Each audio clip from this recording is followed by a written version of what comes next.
Footpath ತೆರವಿಗೆ dead line ಅಂತ್ಯ. ಇಂದಿನಿಂದ ಕಾರ್ಯಾಚರಣೆ ಶುರು. ಬೆಂಗಳೂರಿನಲ್ಲಿ ಬೀದಿ ಬದಿ ವ್ಯಾಪಾರಿಗಳ ಆಕ್ರೋಶ.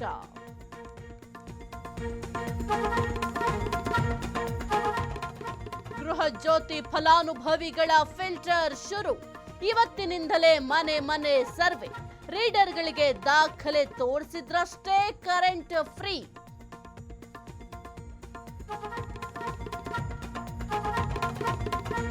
ಜಿಬಿಎ ವ್ಯಾಪ್ತಿಯಲ್ಲಿ ಎಸ್ಐಆರ್ಗೆ ಭರ್ಜರಿ ರೆಸ್ಪಾನ್ಸ್. ನಿನ್ನೆ ಒಂದೇ ದಿನ 60,000 ಜನ ಭಾಗಿ. ಗಣತಿ ನಮೂನೆಗಳ ವಿತರಣೆಗೆ ಬಿಎಲ್ಒಗಳು ಸಜ್ಜು.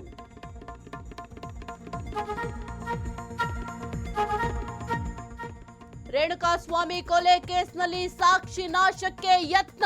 ನಾವು ಹೇಳಿದಂತೆ ಕೇಳುವಂತ 17ನೇ ಸಾಕ್ಷಿಗೆ ಕರೆ. ಪ್ರಮಾಣ ಪತ್ರ ಸಲ್ಲಿಸಲು ಕೋರ್ಟ್ ಸೂಚನೆ.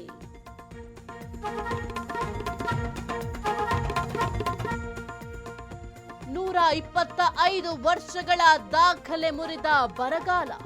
ಜೂನ್ನಲ್ಲಿ ಅತಿ ಕಡಿಮೆ ಮಳೆ ಪ್ರಮಾಣ ದಾಖಲು. ಜುಲೈನಲ್ಲೂ ಮಳೆ ಕುಸಿಯೋ ಮುನ್ಸೂಚನೆ.